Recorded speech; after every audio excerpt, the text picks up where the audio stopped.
Bismillahirrahmanirrahim. Assalamualaikum warahmatullahi wabarakatuh. Alhamdulillahil alamin. Salatu wassalamu ala Rasulillah nabiyina Muhammadin wa ala alihi wa ashabihi wa man tabi'ahum bi ihsan ila yaumiddin. Amma ba'd. Alhamdulillah, kembali pada malam hari ini kita belajar fikih dengan membaca kitab Umdatul Fiqhi karya Imam Ibnu Qudamah Al-Maqdisi rahimahullah.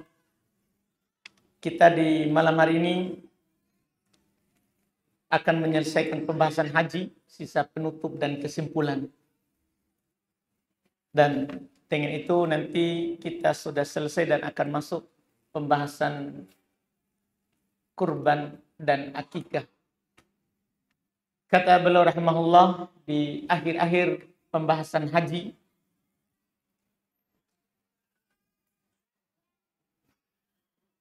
dilanjutkan bagi orang yang melempar jumroh, boleh dia melempar 3 hari itu asal, tapi kalau dia ingin segera boleh 2 hari saja. Kemudian dia keluar sebelum matahari terbenam. Hanya saja kita ingat di pembahasan terakhir, jika sampai matahari terbenam dia belum keluar dari Mina, maka dia cukupkan hari ketiga. Jangan dia paksakan untuk keluar di hari kedua. Ini adalah ujung dari amalan hajinya. Sekarang sisa masalah berikutnya yang belum sampaikan sebagai penutup amalan orang yang haji tamattu atau haji haji qiran atau haji ifrad. Kata beliau, fa in kana mutamatti'an au qarinan, jika dia adalah orang yang melakukan haji tamattu atau haji qiran, maka dengan menyegerakan 2 hari atau diakhirkan 3 hari tadi yang kita ambil pekan sebelumnya, maka sudah tamat hajinya. Jadi sudah selesai dengan dia melakukan lempar jumrah di hari ke-10, kemudian dia cukur. Kalau qorin atau tamattu dia potong hewan kurbannya, kemudian dia melakukan tawaf ifadah kembali ke Mekah. Setelah itu kembali lagi ke Mina, lempar jumrah di tanggal 11. Kemudian dia kalau mau segerakan lempar jumrah lagi di tanggal 12. Dan itu sudah tamat hajinya. Kalau dia tamattu atau qiran. Tapi wa in kana mufridan, jika dia adalah hajinya adalah haji ifrad, haji saja. Iya. Maka kharaja ila tan'im, ada syariat lain untuk dia lanjutannya. Kalau sudah dia melakukan itu, dia keluar ke tan'im. Fa ahrama bil umrah minhu, maka dia ihram dengan umrah darinya. Ini disyariatkan bagi orang masuk Makkah dengan niat haji ifrad. Dia tidak gandengan dengan umroh. Maka setelah kegiatan hajinya itu, kan dia kan hanya masuk untuk haji saja. Jadi masuk tanggal 8, masuk ke Mina, Arafah, Muzdalifah, Mina, itu saja. Dia tidak gandengan antara haji dan umroh. Berarti kan dia belum umroh dari awal datang. Maka kalau sudah selesai ini, dia disunahkan untuk umroh lagi. Untuk umroh, kan belum umroh, baru haji. Supaya juga dalam perjalanan ini dia dapat haji dan juga dapat umroh. Kan kalau haji qorin, haji qiran sama haji tamattu, 2 langsung dia lakukan. Dan kalau orang hajinya haji ifrad, hanya haji. Maka setelah selesai itu dia disunahkan untuk keluar ke Tan'im. Sekarang dikenal dengan Masjid Aisyah. Iya. Kemudian dia berihram untuk umroh darinya. Ingat, ini disyariatkan bagi orang haji ifrad. Sebagian orang melakukan juga umroh keluar ke Tan'im. Itu tentunya kesalahan. Iya, ini bagi orang yang haji ifrad saja, yang belum berumroh, hanya melakukan kegiatan haji, yang mana kegiatan haji ini adalah kebanyakan kegiatannya di luar daripada Ka'bah. Mina, Arafah, Muzdalifah, hanya pergi tawaf ifadah tawaf, kemudian Mina lagi. Maka kalau sudah selesai semuanya, bagi yang haji ifrad, maka dia berihram lagi untuk umrah di Tan'im. Tumayati Makkah fayatuf, dia lakukan pokoknya seperti umrah. Dia datang Makkah, dia tawaf, sa'i, cukur. Ayo pasir, cukurnya cukur botak atau cukur gundul atau cukur pendek. Fa illam yakun lahu sya'run, kalau dia sudah tidak punya rambut, karena tadi kan selesai di hari ke-10 kan dia cukur. Ini dekat sekali ini. Ya, dalam 2 hari kalau orang lambat tumbuh rambutnya, maka dia bisa saja tidak punya rambut, belum punya rambut, belum tumbuh rambutnya. Kalau tidak punya rambut, ustuhibba ayyumir al-musa ala ra'si. Disunahkan dia tetap jalankan alat cukurnya di atas kepala. Dia jalankan alat cukurnya di atas kepalanya. Faqad tamma hajjuhu wa umratuh. Dengan ini genaplah dia walaupun tadinya haji qiran, maka dia telah sempurna haji dan umrah. Haji dan umrah. Kita kalau melihat di sini, berarti perbedaan antara haji tamattu dan haji qiran. Kalau haji tamattu umrah dulu, bertahalul baru haji. Haji tamattu haji dulu, karena dia datang mendekati hari haji. Ini bagi kloter terakhir ini. Biasanya bukan terakhir, harus sampai Saudi, anggaplah tanggal 7. Paling lambat tanggal 8 sampai Makkah. Ini bagi orang haji terakhir. Hajinya kloter terakhir. Maka dia itu umrohnya diakhirkan. Ini sekali lagi bedanya dengan haji tamattu. Haji tamattu umroh dulu, baru haji. Haji ifrad, haji dulu. Baru nanti setelah selesai semua kegiatan haji, sampai selesai tamat lempar jumrah, umrah. Kalau haji qiran, langsung gandeng antara haji dan umrah. Dia niat memang masuk dengan 2 nusuk. 2 manasik umrah dan manasik haji. Tanpa ada pemisah antara duanya. Ini alhamdulillah tentunya perlu diingatkan kepada orang yang haji ifrad. Jangan sampai sebagian orang selesai kegiatan hajinya dia pulang juga. Seperti jemaah haji yang lain yang haji tamattu sama haji qiran. Kan haji tamattu sama haji qiran, selesai lempar jumrah, paling lambat tanggal 12, dia kan sudah boleh pulang. Atau sudah boleh kembali kalau dia belum ke Madinah, dia kan akan berangkat ke Madinah. Orang haji ifrad ikut-ikutan. Tidak apa-apa, sudah sah hajinya. Cuman kan disunahkan untuk umroh yang terpisah dari kegiatan hajinya. Ini banyak orang tidak paham di sini, ya. Ketika dia haji ifrad, dia kira hanya haji saja. Padahal setelah selesai semua kegiatan hajinya, dia disunahkan untuk melakukan umroh, keluar ke Tan'im, Masjid Aisyah, berihram, masuk kembali ke arah Ka'bah, ke Makkah, dan tawaf 7 kali, kemudian bersa'i 7 kali, cukur, maka di sini telah sempurna. Iya, berarti 3 dari haji itu, semua ada haji, ada umrohnya, cuman beda pelaksanaan.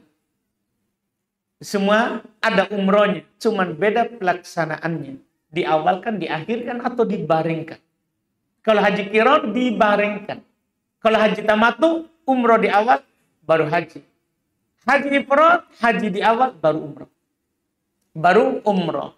Ini alhamdulillah butuh sekali untuk diingatkan, karena banyak sekali melanggar bagi orang yang haji tamattu, yang haji ifrad. Yang haji ifrad, jamaah haji ifrad, banyak yang tidak tahu ini. Padahal dia harus berumrah. Dianjurkan begitu. Walaupun sekali lagi sah haji. Cuman perjalanan dia hanya pakai untuk haji. Iya. Kemudian kata beliau, walaisa fi amalil qarin ziyadatun ala amalil mufrid. Tidak ada bagi orang haji qiran tambahan dibandingkan di atas amalan haji mufrid. Jadi orang yang hajinya haji kiron, tidak perlu melakukan seperti haji ifrad tadi, yang harus umroh lagi setelahnya. Wa 'alal mutamatti dam, dan lakin alaihi wa 'alal mutamatti dam. Akan tetapi bagi orang yang haji kiron atau haji tamattu itu ada dam. Itu saja perbedaannya. Jadi haji kiron sama dengan haji tamattu secara umum. Secara umum, bedanya haji tamattu ada tahallul di tengah. Bebas pakai pakaian biasa di tengah. Kalau haji kiron tidak ada. Kita umroh masuk umroh, lanjut dengan haji. Lanjut dengan haji. Jadi tidak ada pakai pakaian biasa di tengah-tengahnya. Kalau haji tamattu ada. Haji tamattu ada. Haji ifrad, dia tidak ada dam. Tidak ada sembelihan. Bagi haji ifrad. Iya, cuman ada umroh lagi setelahnya. Ada umroh setelahnya. Ini bedanya. Kata beliau liqaulillahi ta'ala, karena Allah Subhanahu wa taala berfirman, "Faman tamatta'a bil umrati ilal haji famastaisara minal hadi." Ini jelas ada hadi, ada sembelihan. Barang siapa yang melakukan haji tamattu dengan umroh, digandengkan, tapi ada tamattu dengan umroh sampai ke haji, maka apa yang dimudahkan dari sembelihan. Faman lam yajid, kalau tidak punya, kita misalnya tidak ada uang untuk beli hewan kurban. Padahal kita niat haji tamattu. Apa yang kita lakukan? Faman lam yajid fasiyamu thalathati ayyamin fil haji. Maka dia berpuasa 3 hari di saat di sana. Ya, bisa dia puasa itu tanggal 11, 12, 13 sebelum pulang. Dan tidak boleh dia puasa tanggal 10. Itu harus diperhatikan. Tidak boleh dia puasa tanggal 10 yang hari Idnya. Tidak boleh. Dilarang puasa tanggal 10 Dzulhijjah. Dia sama dengan tanggal 1 Syawal. Tidak boleh orang berpuasa. Iya. Bagi orang haji, jadi dia boleh berpuasa tanggal 11 boleh start. Iya, 12, 13. Ini kalau tidak punya hewan kurban. Tidak punya hewan kurban dan tidak punya uang untuk beli. Dia puasa di sana 3 hari. Kemudian dia genapkan 7 hari kalau sudah kembali. Di kampung 7 hari. Di kampung dia puasa 7 hari. Wa idza aradal qufula lam yakhruj hatta yuwaddil baita bitawaf. Masya Allah. Jika sudah dia mau keluar meninggalkan Makkah, maka dia tidak keluar sampai dia melakukan tawaf wada. Ini di haji. Jadi di haji itu ada tawaf wada, tawaf perpisahan. Karena ini kemungkinan besar kita tidak kembali lagi. Kalau haji, apalagi untuk sekarang, orang tidak bisa haji penduduk Saudi saja 5 tahun baru boleh. Cuma kita kadang keterlaluan. Kita mau setiap tahun. Kita tidak kasih kesempatan yang lain. Makanya panjang antrita karena orang yang kaya melampaui batas. Di penduduk Saudi, pemerintah tekan penduduknya. Padahal dia sedikit sekali biayanya. Cuma daftar, bisa langsung haji. Tapi di sana, mereka tekankan bahwa penduduk Makkah, Madinah, tidak boleh berhaji kecuali 5 tahun sekali. Iya. Supaya teratur orang haji dan diberikan kesempatan kepada orang-orang yang belum berhaji. Seandainya orang paham ini aturan Saudi, cuman kita kan ya di pemerintah kita lagi, ya diserahkan ke kita lagi. Ini masalah wallahu alam, ini agak berat masalahnya. Ya susah kalau kita mau bicarakan. Ya susah kalau kita mau bicarakan. Jelas kalau kita ikut aturan Saudi sebenarnya kita bisa haji tanpa antri. Kita bisa haji tanpa antri. Kalau kita ikut aturan. Kalau kita ikut aturan. Yaitu hanya boleh berhaji 5 tahun sekali. Hanya boleh berhaji 5 tahun sekali. Adapun umroh, itu tidak ada tawaf wada. Karena umroh bisa kita lakukan sepanjang tahun. Tidak mengenal waktu kecuali musim haji. Jadi umroh tidak ada tawaf wada karena kita boleh pergi kapan saja. Untuk umroh. Yang penting kita punya uang dan rezeki, maka kita tidak menunggu bulan tertentu. Tidak menunggu bulan tertentu. Jadi bagi orang yang ingin pulang, maka dianjurkan dia melakukan tawaf wada, tawaf perpisahan. Iya, inda farajihi min jami'i umuri. Ketika dia sudah selesai dari seluruh perkaranya, hatta yakuna akhiru ahdi bil bait, supaya akhir dari perkaranya adalah di tawaf. Fa in istaghala ba'dahu bi tijaratin a'adah. Kalau setelahnya masih tinggal lagi di Mekah, dia ulang lagi nanti tawaf wadanya. Jadi dijadikan akhir ya perkara kita adalah di tawaf. Kalau masih tinggal, ulang lagi. Misalnya qadarullah tertunda berangkatnya, maka nanti tawaf lagi. Ya, selama kita belum keluar Mekah. Tapi kalau kita sudah ke Madinah atau kita sudah ke Jeddah, tentunya tidak perlu lagi kita tawaf ulang untuk tawaf wada. Tidak perlu. Ini yang dia lakukan. Kemudian tentunya kata beliau tsumma yusalli 'alan nabi, ya, faman kharaja qabla al-wada' raja in kana qariba. Masyaallah, dia tawaf wada, dia berdoa, bersolawat kepada Nabi. Kemudian kalau dia keluar sebelum melakukan tawaf wada, kembali kalau masih dekat. Ada orang misalnya dia pergi keluar sudah meninggalkan Makkah, padahal dia belum melakukan tawaf wada dalam haji, kembali kalau masih dekat. Kalau masih dekat kembali. Wa in kana ba'idan ba'atha bidam. Kalau sudah jauh maka dia utus ke Makkah dengan membayar dam. Itu dam bukan dam lagi seperti kurban. Tidak. 1 ekor kambing boleh kalau mampu, kalau tidak maka makanan 6 orang, makanan 6 orang atau 10 orang miskin. Itu damnya. Kalau misalnya kita tidak sempat tawaf wada. Iya. Kemudian illal haid wan nufasa. Ini masalah penting juga, kecuali orang yang haid atau nifas.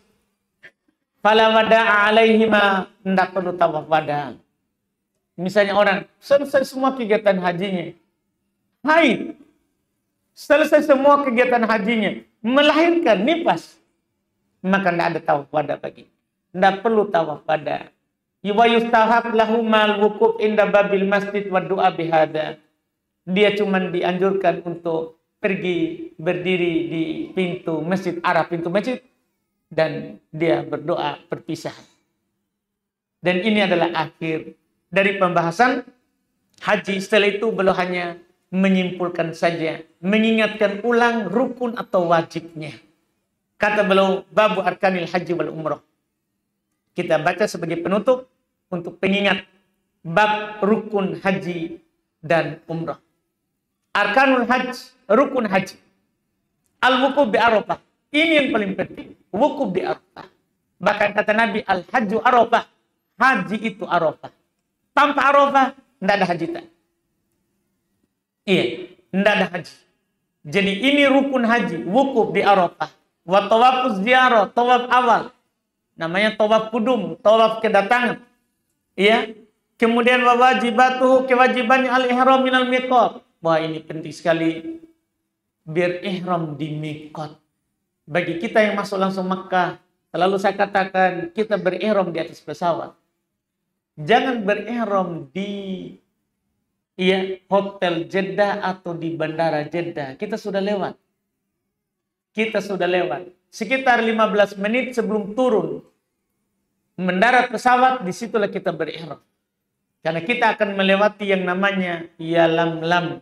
Tapi ingat, kalau kita langsung masuk Mekah, adapun kalau kita turun di Jeddah baru mau ke Madinah, tidak perlu repot-repot berihram di pesawat.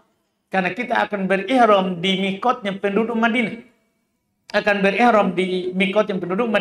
Jadi harus berihram di miqat. Ini kewajiban haji.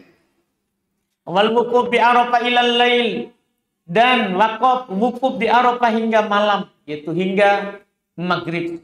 Wal mabit bi Muzdalifah ila nisfil lail, dan bermalam di Muzdalifah hingga tengah malam.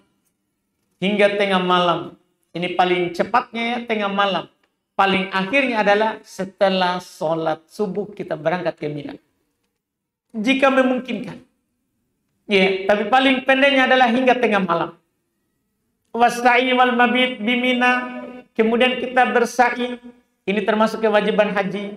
Kemudian mabit, bermalam di Mina. Ternyata ini kewajiban haji. Banyak orang jemaah yang tidak mau repot, dia bermalam di hotel. Kewajiban kita bermalam di tenda Mina. Kita bermalam di tenda Mina. Warrami dan melempar jumroh, itu kewajiban haji. Walhal, mencukur gundul, kewajiban haji. Wa tawaful wada, tadi yang kita katakan. Dan tawaf perpisahan, itu ternyata kewajiban haji.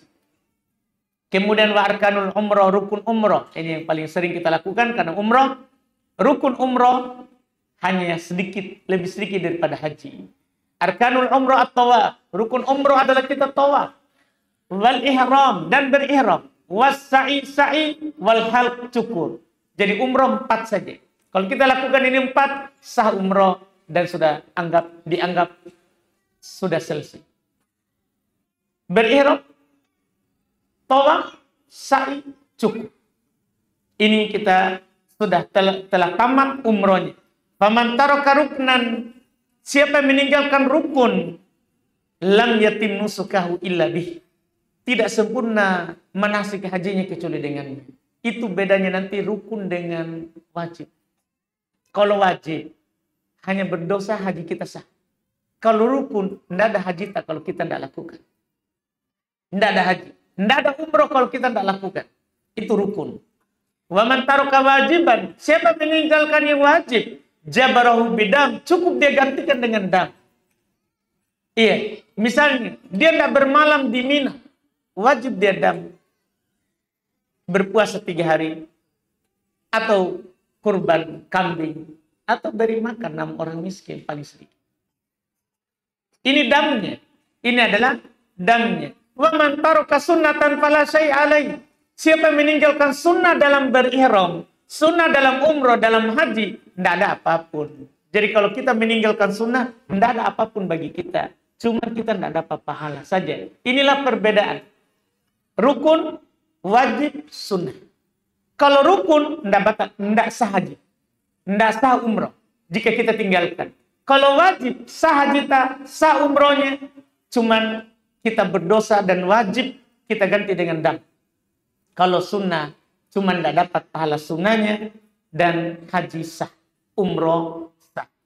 Kemudian kata beliau, wa man lam yakib bi Arafah hatta tala al-fajr yauman nahar. Siapa, ini secara khusus masalah wukuf. Siapa yang tidak wukuf di Arafah hingga terbit fajar di hari ke-10, faqad fatahul hajj, luput sudah haji. Ada yang gini. Jadi wukuf di Arafah itu ada waktu pilihan dan ada waktu darurat. Waktu pilihan itu dari duhur sampai maghrib. Waktu pilihan. Waktu darurat bagi orang terlambat masuk Arafah, itu tidak apa-apa. Biar malam itu dia wukuf di Arafah, tidak apa-apa. Masuk saja di Arafah. Iya. Tapi kalau lewat sampai besok tanggal 10, sudah tidak ada haji. Dia tertahan. Sehingga tidak bisa masuk Arafah sampai tanggal 10 Dzulhijjah. Tidak ada haji. Luput sudah haji. Jadi udurnya itu sampai malam. Waktu darurat. Waktu darurat. Fal yatahallal bitawafin wasa'in wa yanhar hadiyan in kana ma'ah wa alaihil qada. Bagi orang itu ya, yang luput wukuf di Arafah, maka dia tahallul saja tidak apa-apa dengan tawaf, sa'i, sembelih-sembelihannya kalau dia ada, kalau terus wajib baginya qada. Dia ganti tahun depan. Ini repotnya kalau kita luput wukuf. Ganti tahun depan. Bisa, gimana ini? Bisa atau tidak ini? Iya, hampir mustahil. Ya bisa, mungkin bisa. Tahu kita punya banyak uang? Iya, kita tidak tahu. Kalau dibilang bisa, tapi ini susah. Iya. Wa in aqta'an nas. Ini kadang masalah. Jika manusia salah, orang salah dalam menentukan hari Arafah, masalah lihat bulan, kan kalau tertutup awan kan tidak dilihat bulan. Akhirnya berpengaruh sama wukuf hari Arafah itu tanggal 9. Kalau orang-orang salah, fawaqafu fi ghairi yaumi Arafah, maka dia pun wukuf selain hari Arafah, ajza'ahum dalika. Sah. Karena dibangun di atas lihat bulan. dibangun di atas lihat bulan. Tidak ada masalah, ini kan sama dengan puasa. Kalau kita lihat bulan hari ini, ternyata tertutup awal. Kita genapkan besok menjadi tanggal 30 Sya'ban. Lusa baru kita puasa. Tidak ada masalah, kita dimaafkan. Sama juga dengan hari Arafah. Iya, pemerintah Saudi lihat bulan, ternyata bulan tertutup. Kemudian nampak besok sudah tanggal 2 misalnya, nampak berikutnya. Tapi kita sudah salah menetapkan hari Arafahnya. Tetap sah. Iya, tetap sah wukufnya. Wa in fa'ala dzalika nafarun minhum faqad fatahumul haji. Kalau itu hanya dilakukan oleh sekelompok orang. Sekelompok orang bukan karena melihat bulan. Karena dia lambat saja masuk Arafah, akhirnya dia wukuf tanggal 10. Tidak ada gunanya itu. Dan itu hanya sebagian orang. Karena kita di sini ikut mayoritas atau ikut pemerintah di sana.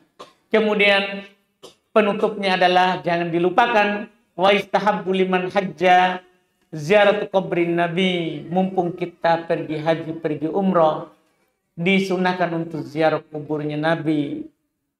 Karena gini, sengaja safar untuk ziarah kubur Nabi tidak boleh. Tidak boleh. Tapi kalau kita memang lagi umrah atau lagi haji, sunnah ziarah kuburan Nabi. Iya.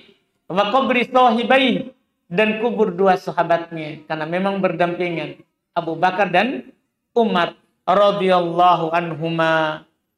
Iya, ini yang disunahkan. Dan ada beberapa hal yang belum diingatkan ya, dan perlu kita ingat bahwa kita ini kalau pergi haji, pergi umrah, kita ingat kedudukan sholat di Masjid Nabawi.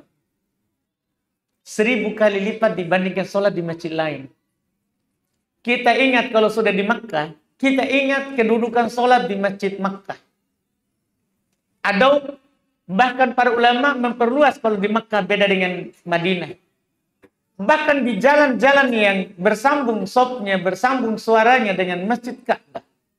Kita ingat kedudukannya, dia adalah 100.000 kali lipat. Bahkan dibandingkan dengan Masjid Nabawi. Itu yang butuh kita ingat ketika kita pergi umrah, ketika kita pergi haji. Terus juga kita ingat Masjid Quba. Masjid Quba jangan dilupakan. Kalau kita di Madinah, karena berkunjung ke Masjid Quba, kalau kita wudhu di hotel, kemudian kita ke Masjid Quba, sholat 2 rakaat seperti umrah. Jadi kita ingat itu. Itu hal-hal daripada kita ya sibuk berziarah ke kebun kurma karena ada penjual bakso. Lah orang Indo aneh-aneh tong. Iya, di sana beli bakso di kebun kurma 70.000, 75.000. Padahal mau pulang maka mau ke bakso segerobak nanti. Di sana pokoknya bagaimana dia berkunjung yang ada baksonya. Seakan-akan dia mati kalau tidak makan bakso. Iya, tapi orang begitu. Kadang lebih penting berkunjung yang ada baksonya daripada yang nilainya umroh. Kan kalau kita berkunjung ke Masjid Quba, nilainya umroh. Setiap kali kita ke sana wudhu di rumah, di hotel, kemudian pergi sholat 2 rakaat, maka kita seperti berumroh. Ini hal-hal yang patut kita ingat. Nah, ini mungkin yang kita bisa ingatkan, dan kita sudah tamat haji. Sebelum masuk jual beli, kita ada 2 pembahasan, yaitu kurban dan akikah. Kurban dan akikah kita ambil nanti insya Allah di pertemuan akan datang. Mudah-mudahan di pembahasan haji ini ada ilmu untuk kita semuanya. Alhamdulillah. Wallahu alam. Kita masuk di tanya jawab.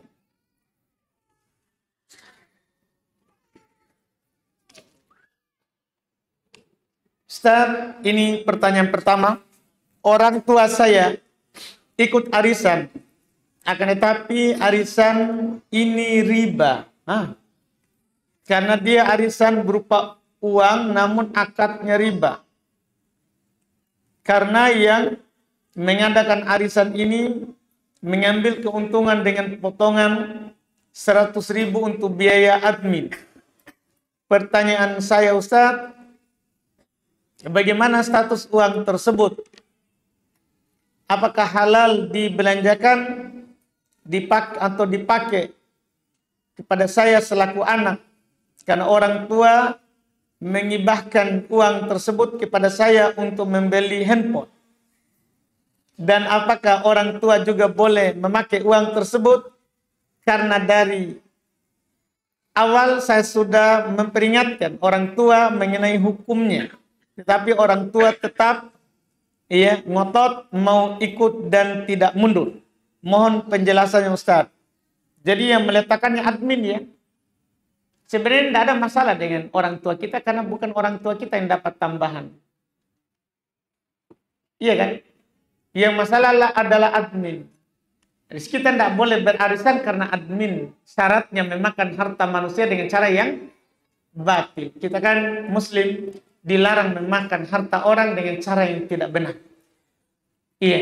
Wala taqulu amwalakum bainakum bil batil. Jangan kalian memakan harta di antara kalian dengan cara yang batil. Itu saja, masalah salah admin itu. Maka kita sebenarnya arisan ini tidak masalah. Cuman karena adminnya mempersyaratkan itu, maka kita sebagai muslim, kata Nabi SAW, unsur akhaka doliman au madluma. Tolong saudaramu dalam keadaan dia dolim atau didolimi. Dolim maksudnya tadi, syaratnya itu. Dia dolim. Cara menahannya kita tidak ikut. Cara menahannya kita tidak ikut. Itu cara menahan dia dari kedoliman. Dari kedoliman. Dan supaya kita tidak didolimi, maka kita tidak masuk. Jadi itu. Sebenarnya kalau masalah ribanya tidak ini. Tidak ada masalah ribanya ini. Masalahnya adalah penetapan biaya admin itu 100.000.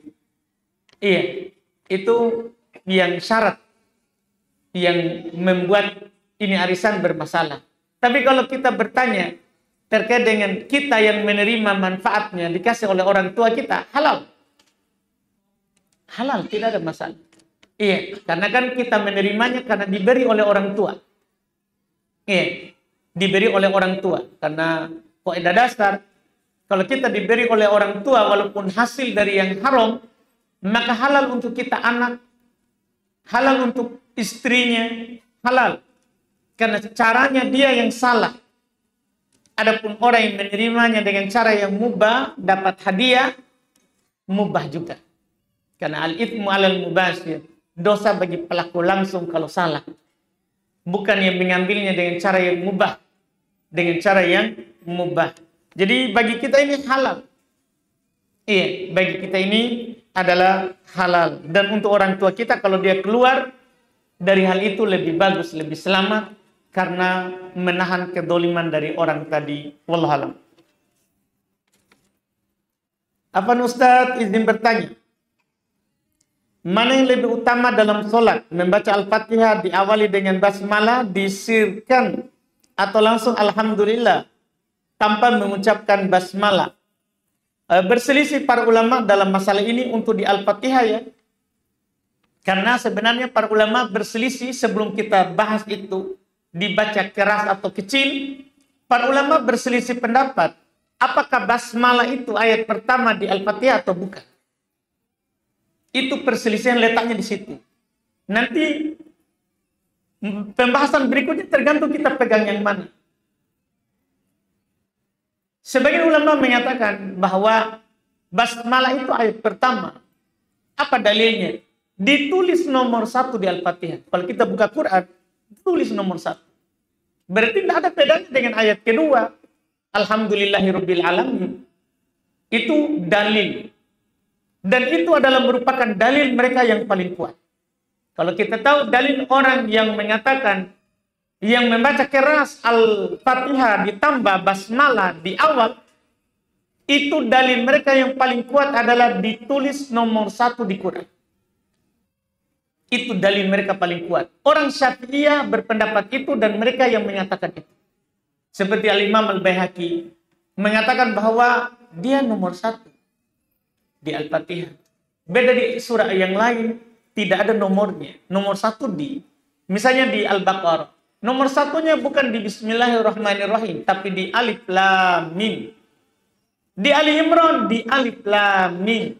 Demikian pula An-Nisa. Semua surat di Quran, 114 surat, itu hanya ada 2 yang berbeda basmalahnya.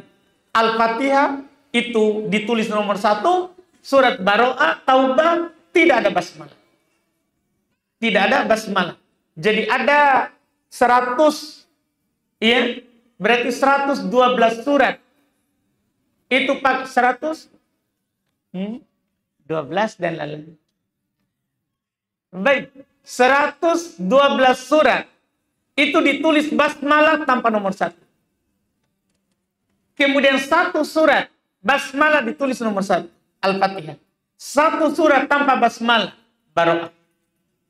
Karena kenapa? Karena dia dianggap sambungan dari surat Al-Anfal sebelumnya. Sehingga tanpa basmalah. Itu dalil mereka paling kuat. Sementara mayoritas ulama yang lain tidak menganggap basmalah itu sebagai ayat nomor 1 di Al-Fatihah. Kenapa? Pertama, disamakan dengan surat-surat yang lain. Alasan kedua, karena hadits Nabi SAW. Hadits Nabi dari Anas, Bukhari, Muslim. Anas bilang, Anas pelayannya Nabi. Saya sholat di belakang Nabi. Di belakangnya Abu Bakar, di belakangnya Umar, di belakangnya Uthman. Mereka tidak menjaharkan basmalah di awal bacaan dan di akhir bacaan. Mereka langsung membuka bacaannya dengan Alhamdulillahirabbil alamin. Ini ucapannya Anas. Iya. Kemudian adapun ucapan katanya nomor 1 ada, itu kan yang tulis Uthman. Uthman yang suruh. Karena Uthman lah yang mengumpulkan ini Quran. Jadi ini mushaf yang kita pegang ini namanya mushaf Uthmani. Itu jasanya khalifah ketiga. Uthman ibn Affan belum berkuasa memimpin kaum muslimin selama 13 tahun. Dan dialah yang punya ide itu. Ada 2 ide beliau yang diamalkan sampai sekarang. 2 adzan di Jumat. Adzan pertama dan kedua. Dan mushaf yang ada di tangan kita ini. Iya, mushaf yang Uthman yang suruh tulis mushaf itu. Yang mengumpulkan itu. Dan beliau tidak menjaharkannya. Demikian pula dalam hadits qudsi. Inilah yang menguatkan nanti ini pendapat. Hadits qudsi, Allah Subhanahu wa taala katakan, qasamtus shalah baini wa baina abdi nisfain. Saya membagi as-shalah yaitu Al-Fatihah antaraku di antara hambaku menjadi 2 bagian. Idza qala abdi, jika hambaku membaca Alhamdulillahirabbil alamin. Qultu, kata Allah, hamidani abdi, hambaku memujiku. Jadi Allah mulai dengan Alhamdulillahirabbil alamin. Ini juga dalil mereka kedua. Ini hadits riwayat Muslim. Dengan dalil-dalil inilah maka kebanyakan ulama memilih Al-Fatihah tanpa dijaharkan basmalah. Tapi sepakat mereka, siapa yang menjaharkannya sah salat. Jadi tidak perlu kita berkelahi. Kan kadang orang kan kalau ada yang jaharkan, ya, dia tidak mau sholat di belakang. Tidak, sepakat sah sholat di belakang orang menjaharkan basmalah. Yang masalah kedua lagi, kalau ada yang tidak menjaharkan imam, yang di belakang teriak, Bismillahirrahmanirrahim. Ini masalah. Jadi ini kalau dia sholat di belakang Nabi, dia akan begitu mungkin ya. Karena kan Nabi tidak jaharkan. Abu Bakar tidak jaharkan selama 2 tahun mengimami manusia. Umar 10 tahun mengimami manusia tidak pernah jaharkan. Uthman 13 tahun mengimami manusia tidak jaharkan. Ali juga tidak jaharkan mengimami manusia 4 tahun. Tidak jaharkan. Iya, ini yang patut kita pahami masalah ini. Dan ini butuh penjelasan yang tidak boleh sepotong-sepotong ini. Karena bisa-bisa kita berkelahi. Dan bahkan kalau saya salah ngomong sedikit, ini masalah. Iya, bisa tutup taklim.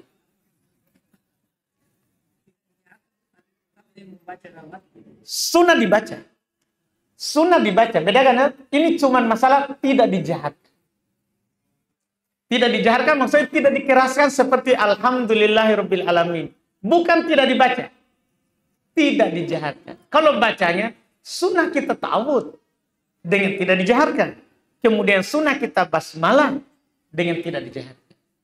Itu yang patut kita pahami. Dan terus terang saya pribadi sudah membahas dengan sekuat tenaga masalah ini, mengumpulkan masalahnya, disebabkan karena saya pernah tidak jadi taklim di masjid karena berpendapat tidak jauh.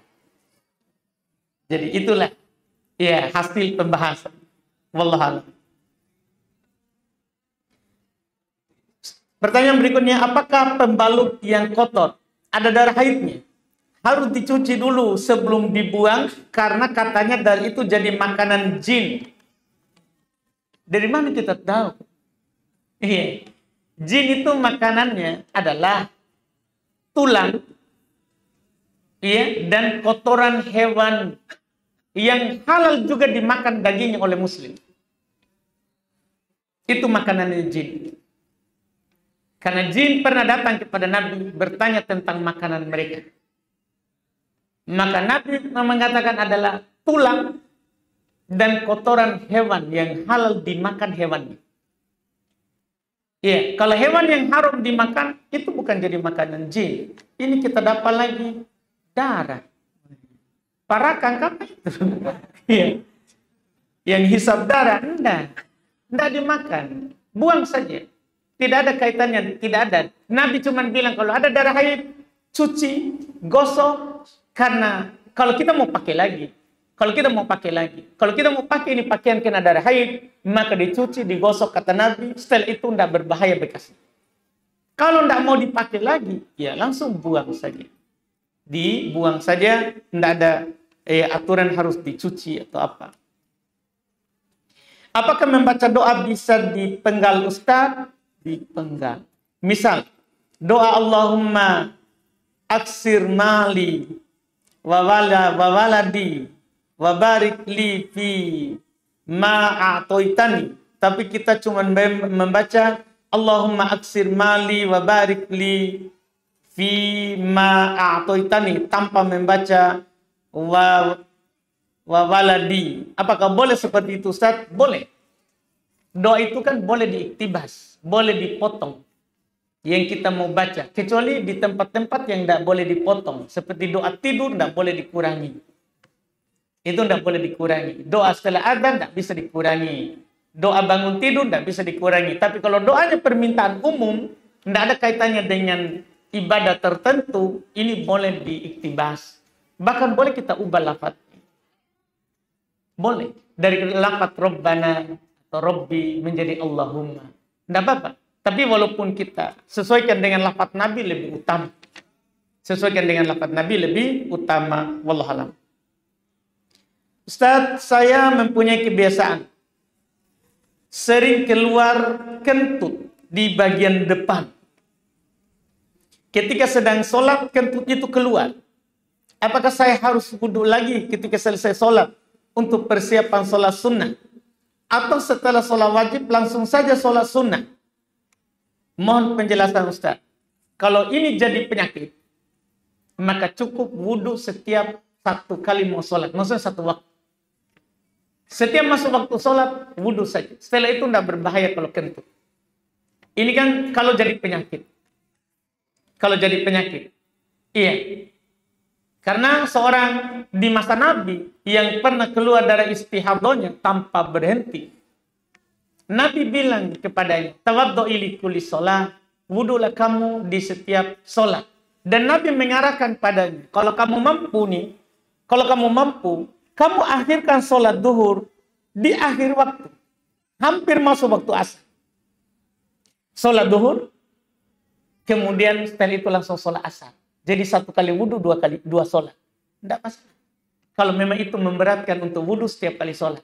Maka demikian pula sholat wajib dengan sholat sunnah. Qobliyah ba'diyah itu hanya berlaku satu kali wudhu. Hanya berlaku satu kali wudhu. Ini kalau sudah jadi penyakit. Sudah jadi penyakit. Kalau bukan penyakit, maka harus wudhu. Batal wudhu setiap keluar. Batal wudhu setiap keluar. Dan kemungkinan besar ini jadi penyakit. Karena keluar bukan pada tempatnya. Kan biasa orang kentut di bagian belakang. Ini keluar di bagian depan. Ini menunjukkan sudah penyakit. Dari rumah ini saudara. Dari rumah. Deketi. Korupsi dulu sedikit. Tidak boleh. Berat kita ya. Alhamdulillah. Kita cukupkan katanya. Alhamdulillah. Bapak tanggung jawab ini. Alhamdulillah, mudah-mudahan bermanfaat. Mohon maaf kalau selama di pembahasan haji ini ada kekurangan. Dan kita cukupkan faedah hajinya sampai saat ini. Alhamdulillah, subhanakallahumma wa bihamdik, asyhadu an la ilaha illa anta astaghfiruka wa atubu ilaik. Assalamualaikum warahmatullahi wabarakatuh.